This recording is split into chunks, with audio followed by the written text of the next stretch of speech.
Oke, kita buka dulu ya. Assalamualaikum warahmatullahi wabarakatuh. Waalaikumsalam warahmatullahi wabarakatuh. Oke, hari ini kita kuliah terakhir ya. Kelainan pada gastrointestinal yang disebabkan karena kecacingan. Untuk praktikumnya kemarin sudah ya.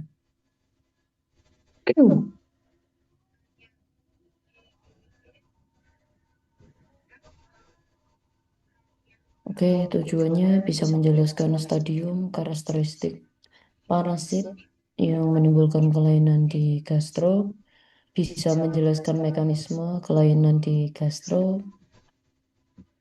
bisa tahu siklusnya, bisa menjelaskan tanda klinis, komplikasi, dan juga akibat infeksi, dan juga bisa tahu cara pengelolaan parasit, mulai dari teknik diagnosis, pengobatan, sampai pencegahan. Oke, yang kita bahas di sini ada 3 ya. Yang pertama kita bahas tentang nematoda soil transmitted helminth, meliputi ada Trichuris trichiura, Ascaris, cacing tambang, ada Necator sama Ankylostoma dan Strongyloides. Oke, kemudian ada juga nematoda yang non STH. Nah, nematoda non STH ini contohnya Oxyuris vermicularis atau biasa kita sebut Enterobius vermicularis. Kemudian ada cestoda. Cestoda di sini contohnya ada Taenia saginata dan Taenia soneum. Ada juga Hymenoleucis nana dan Hymenoleucis diminuta.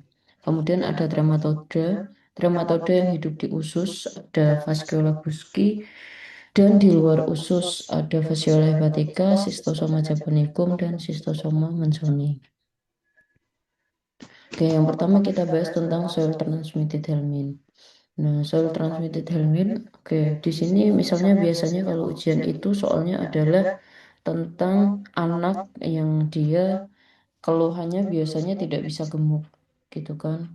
Terus sering mencret dan nafsu makannya dia biasanya turun. Nah, kemudian anak ini biasanya dia kalau misalnya bermain tidak pernah memakai alas kaki.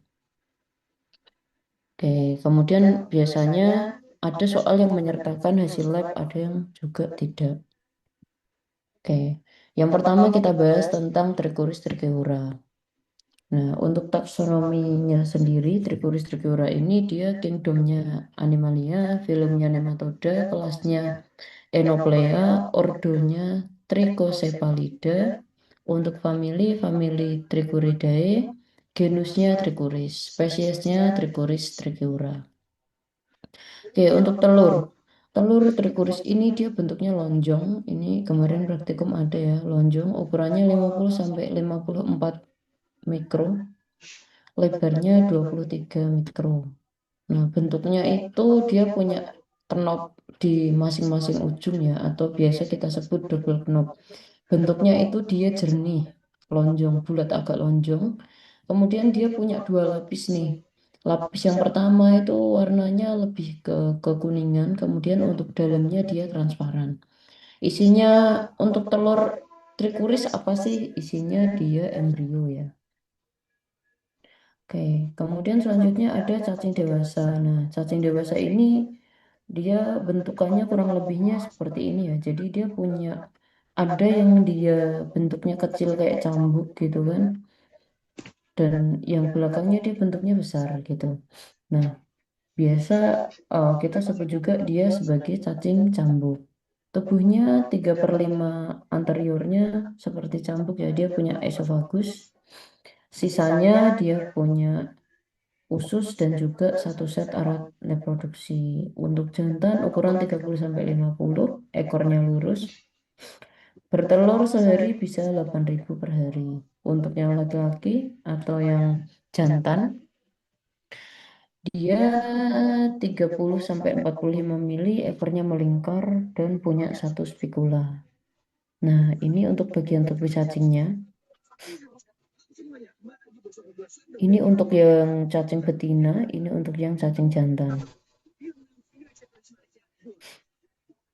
Yang cacing betina dia punya ovarium, punya esofagus gitu kan. Kalau yang cacing betina dia punya testis dan dia punya ini ejaculation duct. Oke, ini lebih jelas lagi eh, untuk gambarnya yang betina sama jantan. Jadi yang kemarin dilihat dia berkelok-kelok-kelok-kelok, nah itu cacing betina. Kalau misalnya yang jantan, dia punya kloaka ya. Bentuknya dia lebih runcing ujungnya.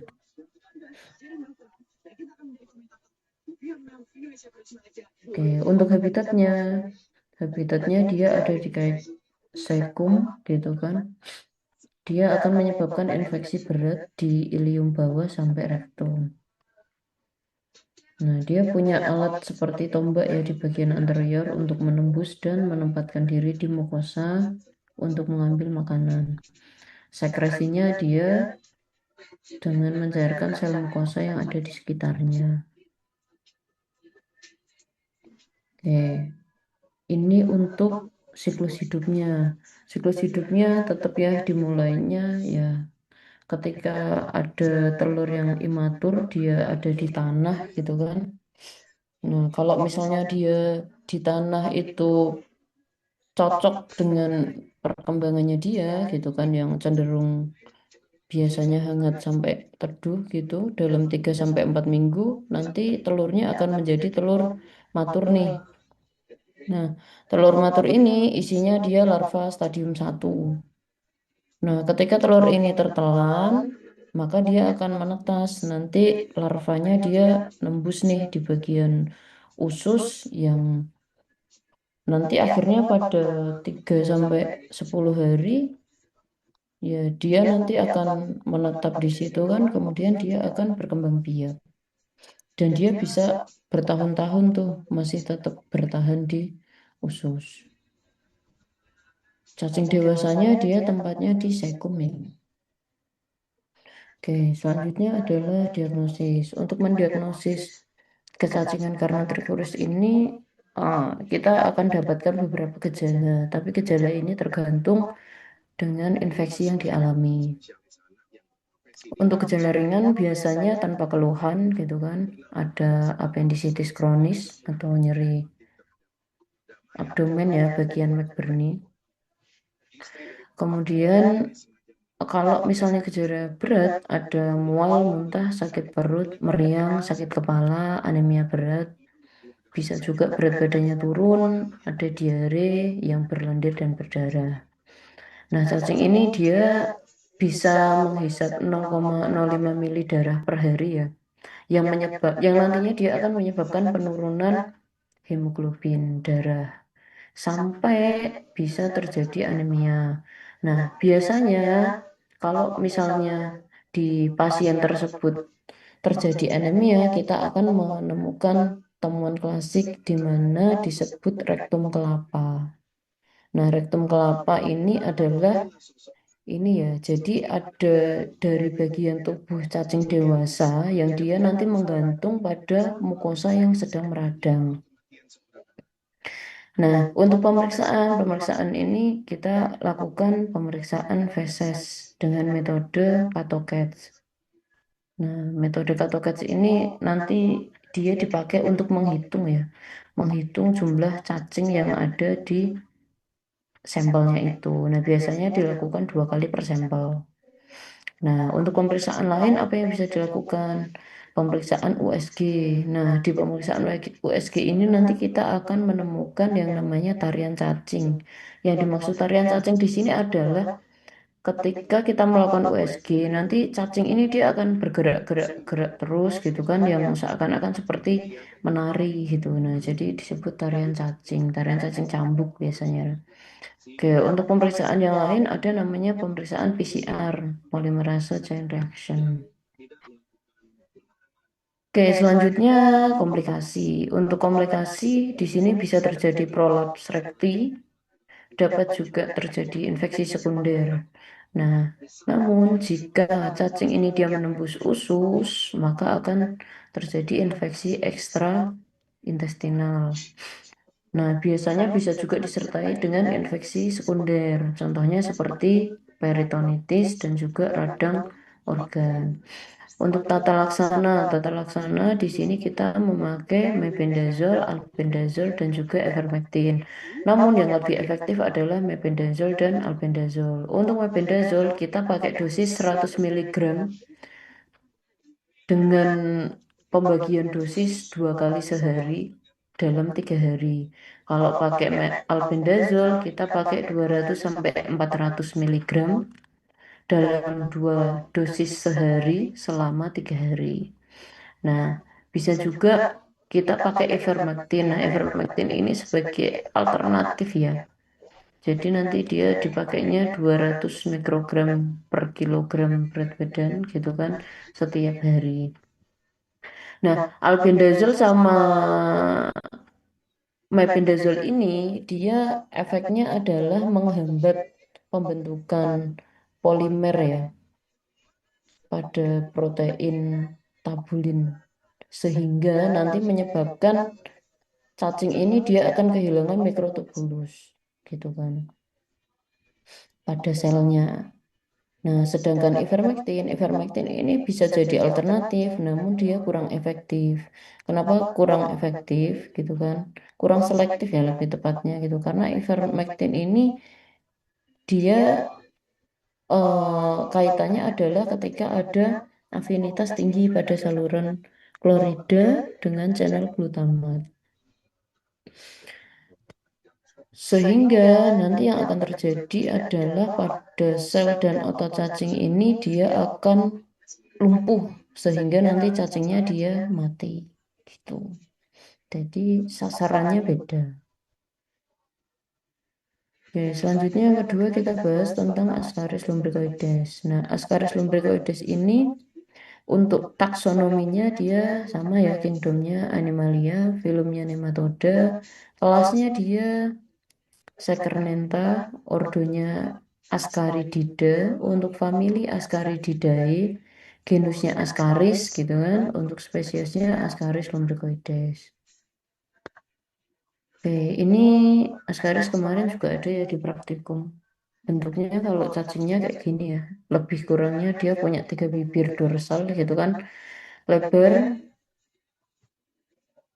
kemudian subventral oval gitu kan, punya ujung anterior dan posterior. Kalau ujung anteriornya dia subventral oval, kalau posteriornya dia lancip. Jadi kayak gini nih ujung posteriornya. Ekornya dia lancip. Dia punya kutikula bergaris lurus ya. Kemudian untuk jantan ukurannya 10 sampai 31 cm, punya 2 spikula, 2/3 posteriornya isinya alat reproduksi. Kalau misalnya yang jantan ukurannya 22 sampai 35 cm, ekornya lurus. Nah, ini si betina ini dia bisa bertelur 200.000 telur per hari. Nah, cacing dewasanya Ascaris lumbricoides ini dia hidupnya di usus halus ya. Biasanya prevalensi tertinggi yang kena itu adalah anak usia 1 tahun. Nah, rata-rata prevalensinya bisa sampai 3%. Oke, ini untuk telurnya. Nah, ini ada 3 telur ya. Nah, untuk telur yang tengah ini adalah telur yang infertil. Nah, kalau yang A sama C ini telurnya yang telur fertil. Bentuknya dia oval atau elips gitu kan. Panjangnya 45 sampai 75 mikromili, lebarnya 35 sampai 50 mikromili. Cangkangnya dia tebal dan multiplayer ya. Dia punya lapisan albumin dan kitin. Isinya telurnya adalah embrio atau bisa juga berisi larva jika memang dia sudah menjadi telur yang terbuahi. Oke, ini untuk Ascaris ya. Sama sebenarnya kurang lebihnya karena soil transmitted helmin ya. Kurang lebihnya dia juga pasti adanya di tanah gitu kan. Dia masuk lewat oral biasanya karena ya ini kontaminasi makanan di dalam tubuh. Nah, nanti dia setelah masuk dia akan ikut aliran darah gitu ke hati, kemudian ke jantung dan ke paru. Nah, di paru nanti dia akan menembus nih ke kapiler dan alveolus gitu kan. Kemudian menembus arteri pulmonalis, jantung dan ke bagian tubuh yang lain. Nah, di alveolus ini biasanya dia antara 5 sampai 7 harian ya. Nanti dia dari bronkiolus ke bronkus gitu kan ke trakea, glotis sampai nanti sampai di usus halus. Nah, biasanya dia bertelur setelah kira-kira 2 bulan dia berada di dalam usus. Nah, nantinya dia akan keluar lagi melalui feses dan akan kembali lagi. Oke, untuk diagnosis, ketika ketemu larva di darah gitu kan, maka nanti biasanya akan muncul gejala urtikaria.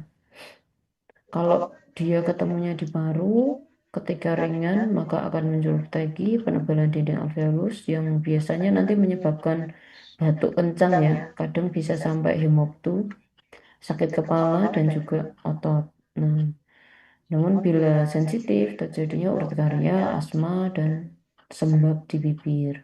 Untuk yang berat, terjadi bronkopneumonia, pankreatitis berat, dan juga obstruksi biliar serta penyumbatan usus. Nah, untuk hemoragik, gini, untuk cacing ini ketika dia di balita, dia bisa juga menyebabkan hemoragik pneumonia yang nantinya bisa menyebabkan fatal nih atau menyebabkan kematian pada bayi. Nah, yang khas pada Ascaris ini adalah akan terjadi namanya sindrom Leffler. Sindrom Leffler ini terjadi karena ini ya ada kena hipersensitivitasnya gitu. Kemudian selanjutnya ketika dia kena hati atau organ lain akan terjadi inflamasi ringan sampai nekrosis. Namun biasanya terjadi tanpa gejala. Untuk pemeriksaannya biasanya kita bisa lakukan pemeriksaan darah, nanti akan ketemu eosinofilia. Tentunya tetap ya pemeriksaan utama ya dengan pemeriksaan feses. Kita ketemu cacingnya atau ketemu telur cacingnya. Untuk tata laksana kita pakainya sama karena cacing tetap pakainya albendazole dan mebendazole. Ini infeksi Ascaris pada anak-anak ini juga sangat berbahaya ya karena dia bisa menyebabkan terhambatnya pertumbuhan, defisiensi nutrisi, sampai terjadinya gangguan kognitif. Untuk gejala pada orang dewasa ketika ringan, infeksinya ringan atau cacingnya sedikit, biasanya tanpa keluhan. Ketika dia berat, biasanya akan terjadi iritasi usus dan toksin. Nah, biasanya bisa nih berupa kelihatan perut sakit, ya dirasain ya perut sakit, rasa nggak enak, tegang gitu kan. Ada nausea, vomitus, diare, konstipasi, berat badan turun. Nah, yang biasanya paling mengganggu adalah ketika terjadi ileus atau volvulus. Nah, selanjutnya kita bahas cacing tambang. Nah, cacing tambang itu kalau misalnya masuk kayak gini ya, biasanya karena beraktivitas tanpa menggunakan alas kaki. Nah, ketika dia masuk nanti bentuknya akan seperti ini. Jadi dia masuk bentuknya masih kayak cacing berkelok gitu. Nah, untuk cacing tambang ini taksonominya yang pertama kingdomnya masih sama ya, Animalia, filumnya Nemathelmintes, untuk kelasnya Nematoda, familinya Strongyloideae, genusnya ada Ankylostoma, termasuk juga di sini Ankylostoma duodenale dan juga Ankylostoma caninum. Untuk caninum ini kita nggak bahas ya, karena dia nggak termasuk STH.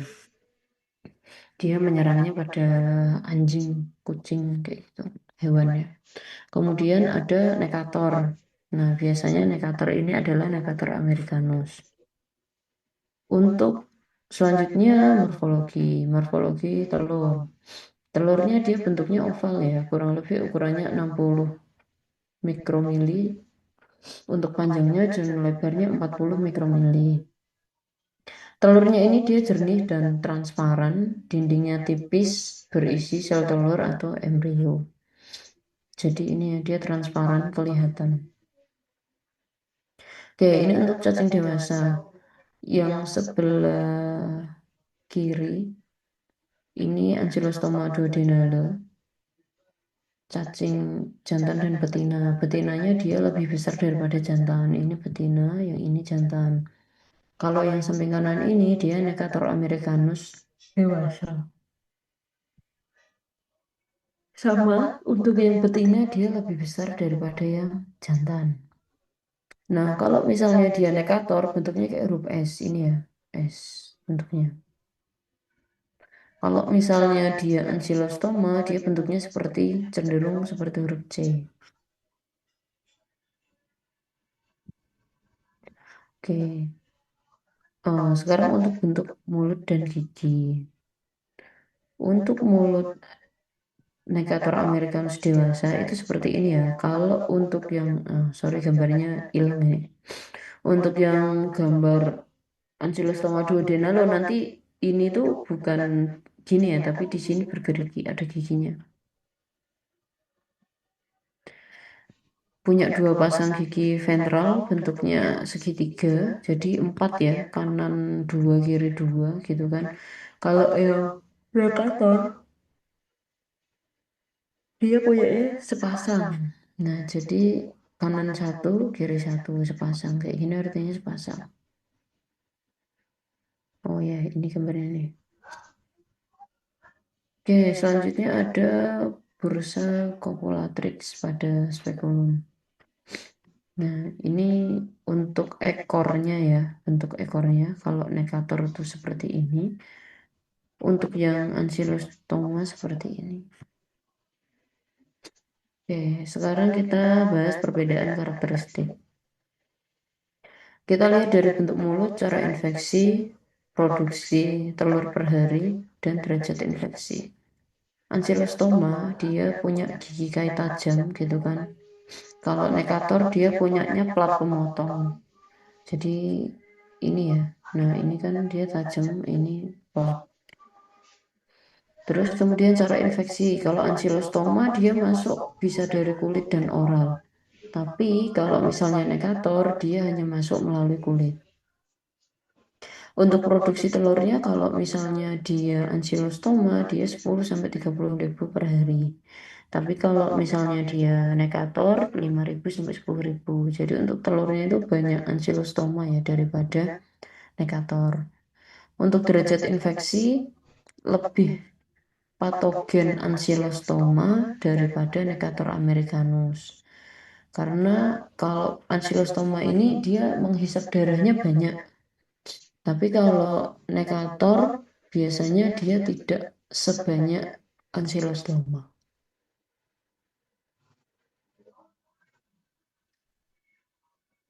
Nah, selanjutnya ini ada ciri-ciri larva. Ada namanya larva rabidiform sama larva filariform atau biasa kita singkat LR dan LF. Nah, untuk larva rabidiform ini dia kalau Ukurannya sekitar 250 sampai 300 ya, lebarnya 17, punya kavum bukalis gitu kan, punya esofagus sepertiga dari tubuh. Struktur esofagus dia punya dua bulbus esofagus yang membantu dalam proses pencernaan. Kalau larva filariform, ukurannya dia lebih besar ya.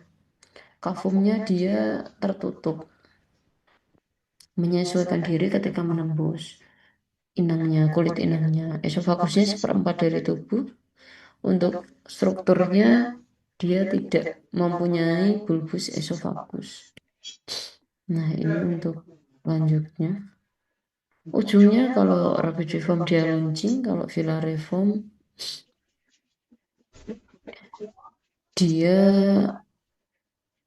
oh sama ya sorry untuk Rapidiform sama Filariform sama-sama runcing. Nah nanti digunakan untuk bergerak di lingkungan. Untuk larva Rapidiform ini dia sifatnya infektif dan berkembang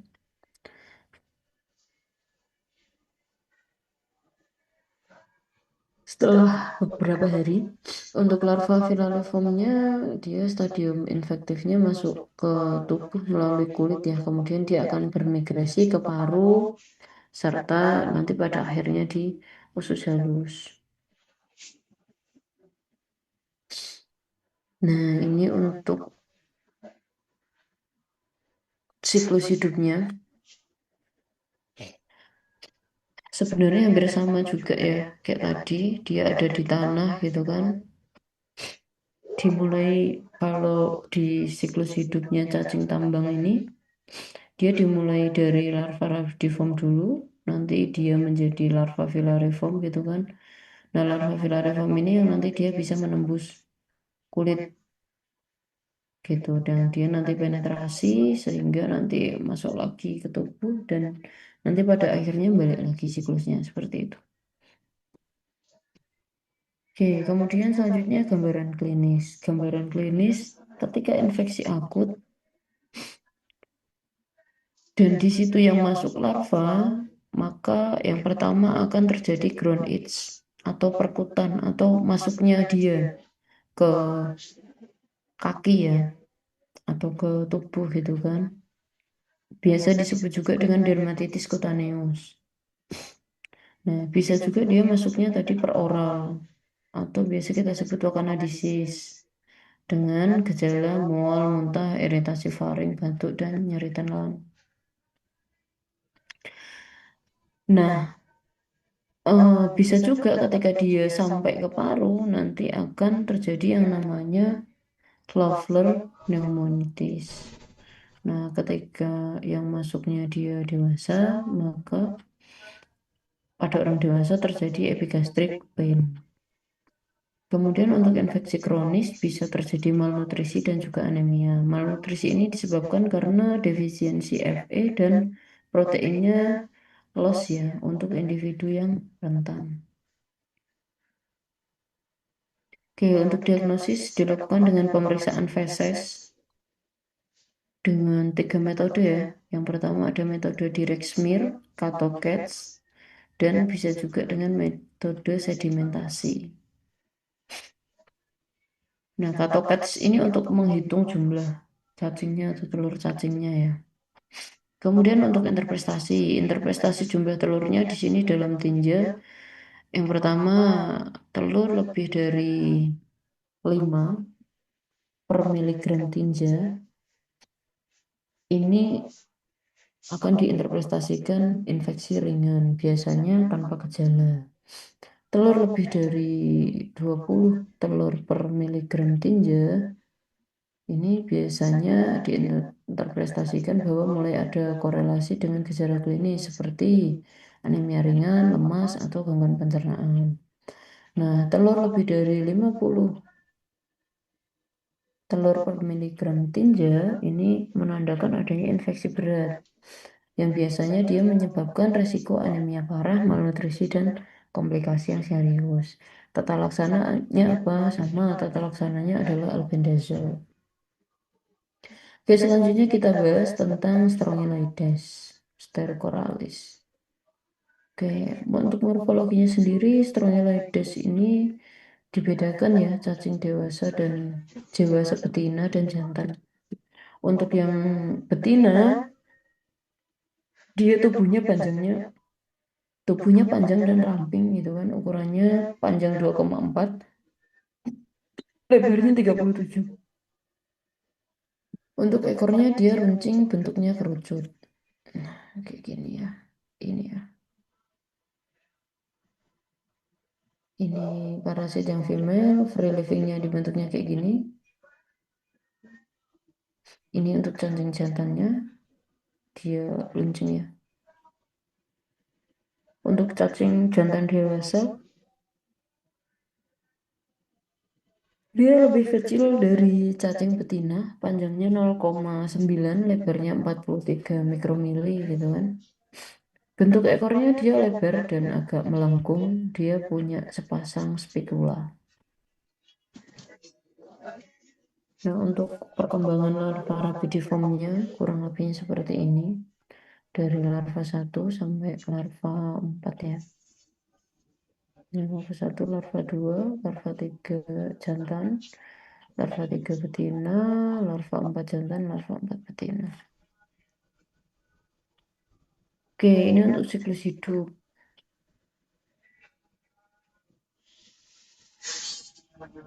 Untuk siklus hidupnya, larva rapidiform ini biasanya nanti dia akan hidup di tanah ya.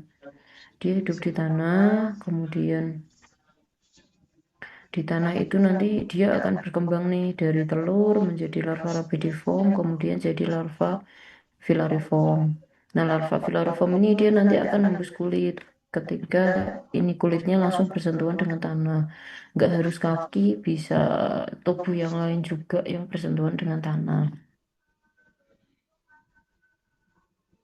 Nah, larvanya ini dia akan menembus bagian kapiler ya, kemudian nanti dia akan ke alveolus gitu kan, naik sampai nantinya dia ke duodenum dan nanti dia akan dewasa pada usus, pada duodenum. Nah, kemudian biasanya itu siklusnya berlangsung selama sekitar 1 bulan ya atau 28 hari gitu kan. Nah, telur itu nanti dia akan menetas menjadi larva labidiform. Nah, nanti biasanya dia akan ikut keluar bersama dengan tinja dan siklusnya nanti akan berulang ya sama seperti tadi. Jadi dia akan ke tanah lagi nanti jadi sampai larva filariform nanti nembus lagi dan begitu seterusnya. Nah, ini ya. Larva labidiform dia menjadi larva filariformnya itu di dinding usus gitu kan. Dengan mekanismenya endo sampai autoinfeksi langsung.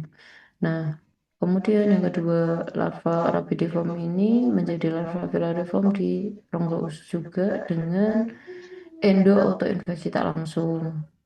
Selanjutnya ada larva rapidiform sama menjadi larva filariform di perianal, gitu kan? Dengan mekanisme exo auto sampai autoinfeksi. Nah, ketika di atas itu menyebabkan adanya hiperinfeksi. Selanjutnya gejala strongyloides. Untuk gejala strongyloidiasis ya, karena cacing strongyloides ini, ketika larvanya dia menembus kulit, maka yang terjadi adalah eritem, teki, rasa sakit seperti ditusuk, gatal hebat, gitu kan. Biasanya 30 menit setelah larvanya ini dia nembus ke kulit kita, gitu kan. Kemudian kalau misalnya di darah biasanya akan terjadi alergi atau urtikaria. Kalau misalnya di paru, dia menyebabkan proliferasi PMN dan juga endotel disertai dengan peteki dan juga perdarahan. Kemudian adanya infeksi, fokusnya pneumonia dan juga sensitivitas ya yang nanti menyebabkan keluhan berat. Gejala lain ada lesu, anoreksia, dipsnu, hematus, subfebris, demamnya, ada urtikaria atau asma, bronkitis, dan juga pneumonia. Oke, selanjutnya eh, untuk dewasa dengan infeksi akut gitu kan, gejalanya ya tergantung ya. Dia bisa kelainan pada usus, reaksi terhadap toksin, dan juga sensitivitas hospes. Nah, gejala, ketika dia terinfeksinya ringan, maka biasanya tanpa gejala. Apabila sedang, biasanya bisa terjadi inflamasi mukosa oleh PMN, eosinofil, epiteloid, dan juga kadang fibroblast. Kemudian cacingnya ini dia kan ada di duodenum ya, yang nantinya menyebabkan rasa terbakar, tertekan, tertusuk di bagian epigastrium ya. Atau biasanya ketika dilakukan pemeriksaan fisik akan ketemu nyeri tekan. Kemudian ada mual, muntah, diare, dan konstipasi. Bisa juga terjadi penurunan berat badan. Oke, kalau misalnya dia infeksinya berat, yang seringnya adalah pada autoinfeksi, dia akan menyebabkan nekrosis mukosa, yang nantinya akan menyebabkan infiltrasi fibroblast dan terjadi granulomata, granulomata, sorry, karena ada kapsul larvanya ya. Hal yang sama ini bisa terjadi juga di organ lain. Nah, untuk infeksi berat, larva filariform ini dia akan masuk ya ke jantung bagian kiri, kemudian ke hepar, empedu, dan juga ke vena urinaria. Biasanya untuk manifestasinya berupa diare, plus lendir, dan darah. Manifestasi lain berupa demam subfebris gitu kan, apabila disertai dengan infeksi sekunder. Bisa juga terjadi pneumonia dan juga hemoktu, hepatitis, dan kolangitis. Bisa juga terjadi sistitis pada vesika urinaria ya. Biasanya akan ada gejala poliuria, nokturia, rasa tak enak di pubis, dan juga urtikaria di penis. Larva filariform ini dia dapat membawa E. coli juga ya ke peredaran darah yang nantinya bisa menyebabkan sepsis yang ujungnya menyebabkan kematian. Oke.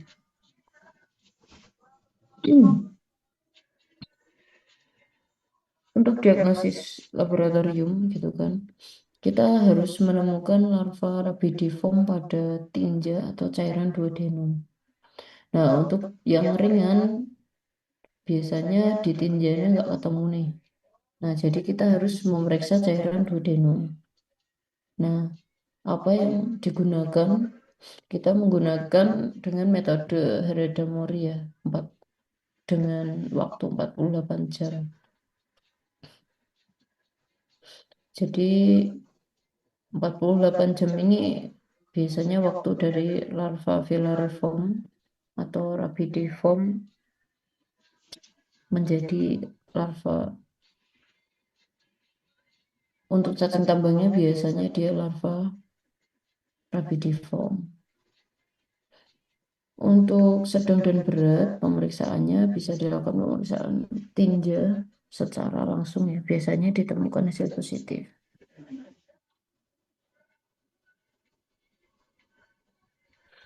Oke, selanjutnya kita bahas tentang Oxyuris vermicularis atau Enterobius vermicularis ya. Biasa gampangnya disebutnya begitu.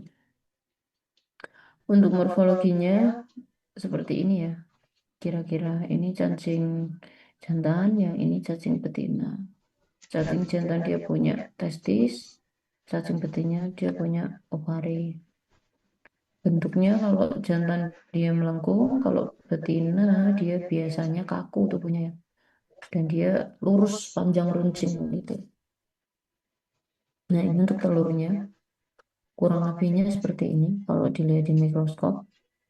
Dia bentuknya oval asimetris gitu kan. Salah satu dindingnya dia datar, ukurannya 50 sampai 60 mikromili, lebarnya 20 sampai 30 mikromili.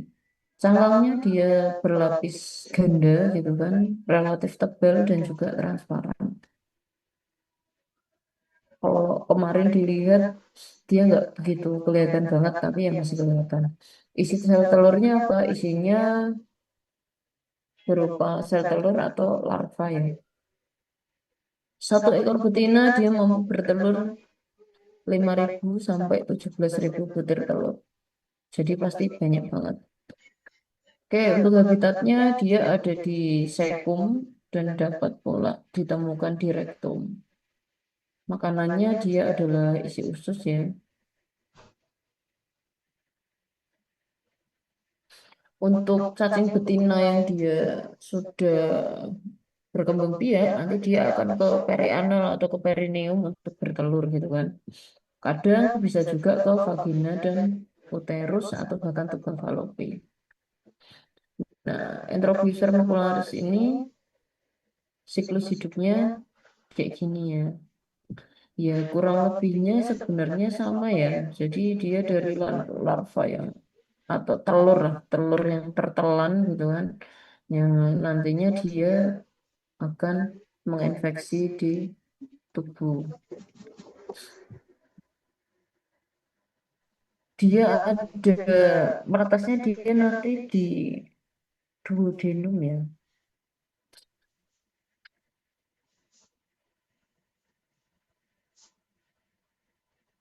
Penularannya biasanya ke diri sendiri autoinfeksi atau ke orang lain hidroinfeksi. Dari mana? Dari tangan ke mulut. Biasanya menggaruk perianal atau memegang pakaian atau selimut gitu kan. Yang di situ terkontaminasi atau terinfeksi. Kemudian yang kedua inhalasi debu yang di situ ada telurnya. Kemudian dari makanan minuman yang terkontaminasi, biasanya anak-anak suka garuk-garuk, habis itu ambil makanan makan. Terus bisa retrograde infeksi ya, dari telur menjadi larva, larva masuk ke anus. Tapi yang paling sering adalah per orang. Oke, gejala oxioris kalau misalnya ini ada di usus gitu kan cacingnya biasanya akan ada nausea, vomitus, sakit perut, ada anoreksia dan juga enuresis. Kalau dia di luar usus biasanya pruritus ani, jadi dia akan garuk-garuk bagian pantat di malam hari. Untuk diagnosisnya pakainya anal swab ya sebelum mandi atau berak. Nanti pakainya kita tap ya atau ini selotip. Nah, jadi selotipnya nanti ditempel di bagian anus gitu kan, terus diambil baru dilihat. Untuk terapi kita pakai mebendazole 100 mg dan albendazole 400 mg. Semuanya sama-sama single dose diulang sesudah 2 minggu. Jadi minggu misalnya hari ini minum 2 minggu lagi nanti minum lagi. Atau bisa juga kita pakai Perantal Pamuat, dosisnya 11 mg per kilogram berat badan dengan maksimal dosis 1 gram. Diulangnya juga sama setelah 2 minggu pemakaian. Epidemiologinya biasanya dia penyakit famili ya. Jadi misalnya punya anak kecil, ya dia melakukan sesuatu yang kurang hygiene gitu kan. Pegang-pegang makanan, makanan dimakan yang lain ya jadinya bisa kena semuanya serumah. Oke, selanjutnya kita bahas cestoda. Cestoda di sini ada dua ya, ada Taenia saginata dan juga Taenia solium. Ini untuk telur Taeniasis kemarin ada ya, bentuknya bulat, warnanya kuning kecoklatan gitu kan, ukurannya 31 sampai 34. Dia punya garis-garis radier, kemarin ada dua gambar. Yang satu radiernya tidak terlalu kelihatan, yang satunya kelihatan banget garis radiernya. Isinya onkospernya, dia punya 3 pasang kain. Nah, ini untuk siklus hidupnya.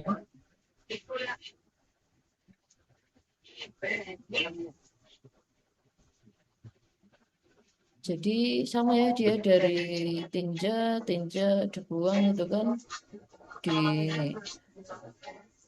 tanah, dia dimakan nih, gitu kan. Embrionya dia masuk dimakan, manusianya makan daging ya, jadilah menginfeksi dia di manusia. Oke, untuk gambarannya cacing dewasa atau tiny ini biasanya kalau orang kena dia akan tanpa gejala ya. Kalau misalnya banyak, biasanya dia baru menimbulkan gejala seperti diare atau konstipasi gitu kan.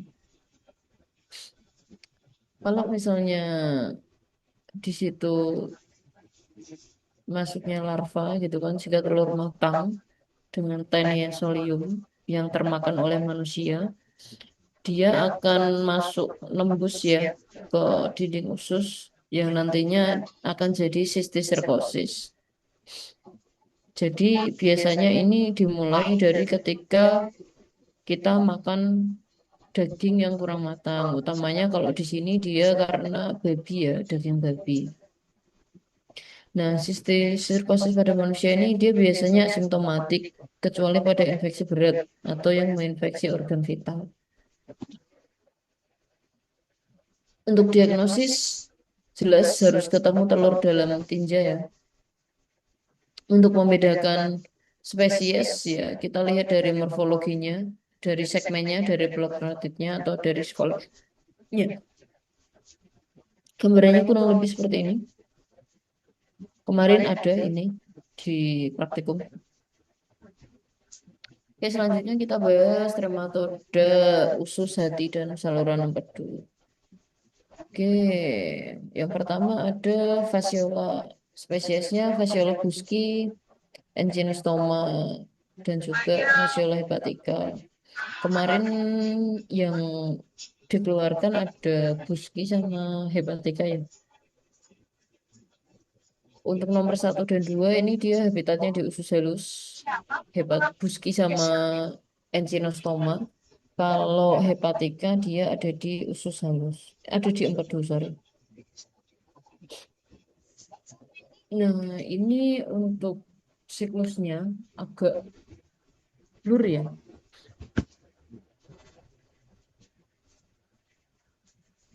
Jadi kalau fasciola ini kita biasanya nanti fokusnya dari ini, dia bisa dari keong sawah gitu kan.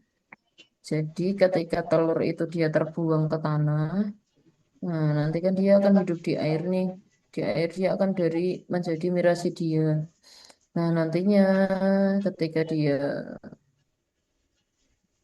termakan oleh keong ini dan keongnya nanti dia kan dia jadi free living kan, free living serkaria, dia termakan oleh manusia ya dia bisa menginfeksi. Atau yang kedua dari makan daging yang kurang matang tadi.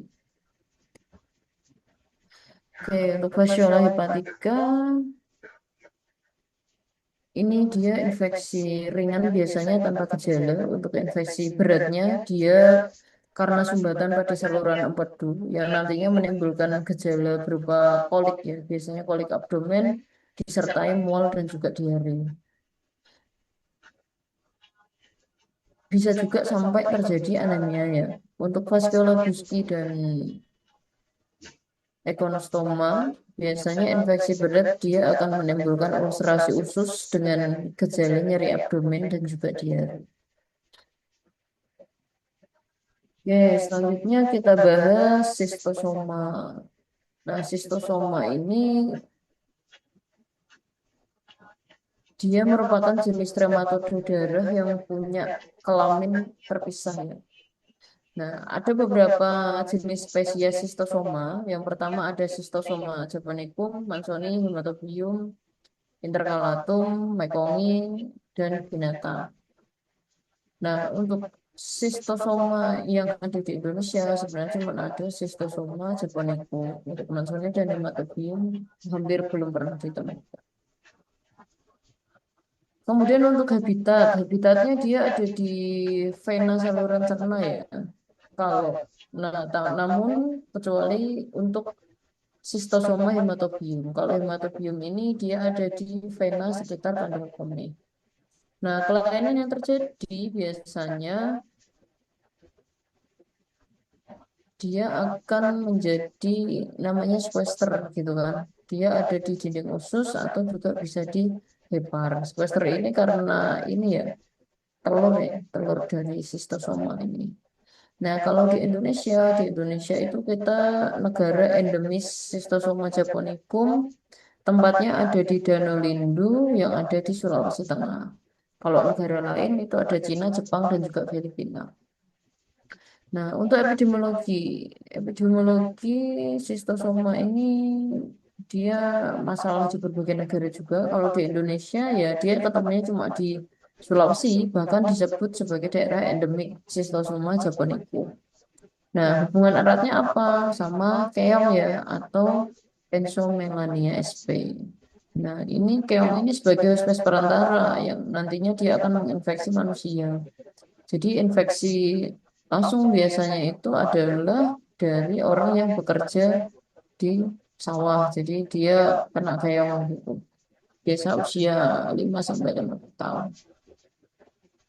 Nah, ini untuk gambarnya cacing dewasa Schistosoma ya, ada yang sebelah sini Hematobium, Mansoni, dan Japonicum. Nah, jantan dia punya kanalis gynecoporus, dia menempel untuk nempel pada cacing betina kayak gini.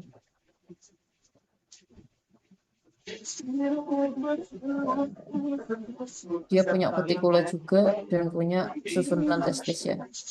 Kalau betina dia punya ovarium. Dia punya ovarium. Gimana caranya naikin berat Oke, badan yang bikin pertama aku biar Schistosoma dokter japonicum. untuk info gede Hospes olahraga perantaranya ikut manusia, jadi biar kucing, terus anjing, naik rusa, kalau bisa pengen tikus tirus sawah lu gitu kan, bisa cuman harus sapi, babi, dan lain-lain. latihan makan Untuk lu harus penyakit, fokus tapi harus mencukupi kebutuhan dia kalau lu biasa yang oriental itu namanya schistosomiasis, harus schistosomiasis namanya japonicum, penyakit gitu Katayama atau demam berdarah. juga Penyebarannya dia di Sulawesi Tenggara, daerah Danau Lindu, dan Lembah Napung. kalau gue sendiri Nah, ini untuk bentuk gue telurnya ya. gue adalah mungkin gue tiba-tiba maksudnya makan itu kotor kunci cuma beda pola istirahat sama pola tidur makan gue kotor tapi gue selalu mencoba mencukupi kebutuhan kalori gue tapi kalau malam gue kayak makan cuma gue makan itu mah gue bukan gue gue bilang gitu karena yang untuk mencukupi kebutuhan Bentar ya. kalori itu terus gimana ketika ada pipi tembok atau berat gue kalau gue sendiri gue terpikir karena menurut gue ketika perut kita buncit terus juga pipi kita Oke, ini untuk bentuk telurnya bikin ya. ya Dia bulat gue agak berhasil lonjong, untuk menaikkan ada berat tonjolan badan di kenapa kita bagian harus malu dekat kutub nah ya, itu atau ketika emang ventral udah terlalu kayak WBA. berlebihan benar-benar Isinya dia embrio tanpa operkulum. Nah, untuk serkarianya bentukannya kayak gini ya, lebih kayak apa ya? Embrio ya. hilangkan six pack gue Ini gue kalau Serkaria mau sampai six schistosoma pack sp. gue Dia ada punya gue ekornya kayak gue bercabang. buncit dan ketika gue buncit gue happy banget Nah, gue ini naik untuk itu langsung Schistosoma baru japonicum ya. gue buncit Telurnya dikit ya gue kayak gini tinggal kurang sekarang lebihnya. udah kelihatan lagi Cacing tinggal dewasanya beberapa seperti jam ini. udah Nah, kelihatan ini gains gue jantan. gitu Dia punya ini pakai waktu lu udah untuk lima nanti keperluan ini ya kawin ya. Jadi ini untuk menjepit yang betinanya. Nah, kalau misalnya dilihat schistosoma nanti kayak gini telurnya. banyak banget sebenarnya makanan yang Ini schistosoma, telurnya schistosoma japonicum. Nah, ini schistosoma japonicum jantan. Nah, ini yang jantan betina. Nah, ini untuk daur hidupnya. Ya, dimulai dari tinja jadi merasidium, nanti jadi sporokista, disebutkan jadi sekaria, nembus peredaran darah, vena, terus jadi dewasa. Nah, inang perantaranya ini ya, Ponscomelania tuh kayak gini. Atau bisa dibilang tuh kalau orang yang sering makan tutut, tutut. Nah, yang sering makan tutut tuh kayak gini. Itu salah satu ya satu-satunya spesies perantara sih untuk Schistosoma japonicum ini. Oke, untuk patologi dan gejala klinis stadium 1 gatal-gatal ya atau urtikaria, ada gejala intoksikasi berupa demam, hepatomegali, dan eosinofilia tinggi. Untuk stadium 2 ada sindrom disentri mulai ini, ada diarenya juga. Kemudian stadium 3 ada serosis hepatis dan splenomegali serta amoebiasis ya. Amoebiasis. Kemudian untuk diagnosis ditemukan telur dalam tinja atau jaringan biopsi jelas Untuk pemeriksaannya, kalau serologi bisa COPT, IHT, CFT, VAT, dan juga ELISA. Kemudian selanjutnya ada Schistosoma mansoni. Schistosoma mansoni ini dia hospesnya manusia dan kera babon ya, adanya di Afrika sebagai Hofsess reservoir. Untuk penyakitnya sistosomiasis di usus ya biasanya. Gejalanya ya hampir sama seperti Schistosoma japonicum tapi dia lebih ringan. Kemudian kalau misalnya berat jadinya ada splenomegaly. Untuk morfologi Schistosoma mansoni kayak gini bentukannya, bentuknya oval, warnanya kuning, isinya embrio ya. Nah, ini jantan betinanya kayak gini. Ini jantan, ini betina. Telur mansoni seperti ini. Dia agak bulat lonjong gitu ya. Nah, kayak gini. Daur hidupnya ya sama ya. Dari tinja, merasidium sampai nanti jadi dewasa. Nah, inang perantaranya beda jenis seafoodnya. Kalau ini inang perantaranya dia bium palarinya SP. Jadi kayak gini ya bentukannya. Seafood yang bentuknya seperti ini. Di Indonesia jarang ketemu yang begini. Oke, ini telur yang diusus kayak gini bentukannya. Ini di lapisan submukosa ya, mukosa usus. Nah, ini untuk tabirnya Schistosoma hematobium, mansoni, dan japonicum. Ukurannya sampai habitatnya dan juga telurnya. Oke, sudah selesai. Berapa nih yang datang?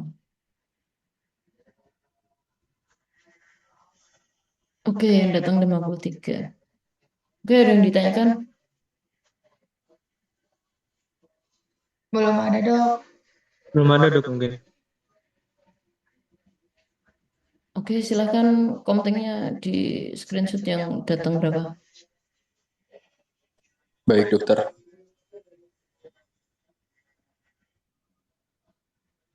53 enak ya.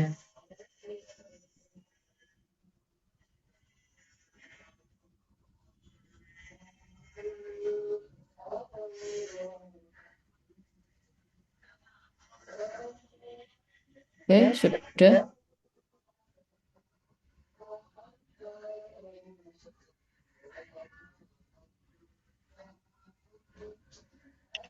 Izin sudah dok. Sudah. Oke, jika tidak ada yang ditanyakan, kita tutup dengan bacaan alhamdulillah dan doa kafaratul majelis. Alhamdulillahirabbil alamin. Subhanallah wa bihamdika asyhadu an la ilaha illa anta astaghfiruka wa atubu ilaik. Oke, terima kasih. Assalamualaikum warahmatullahi wabarakatuh. Waalaikumsalam. Waalaikumsalam warahmatullahi wabarakatuh. Terima kasih dok. Terima kasih dokter.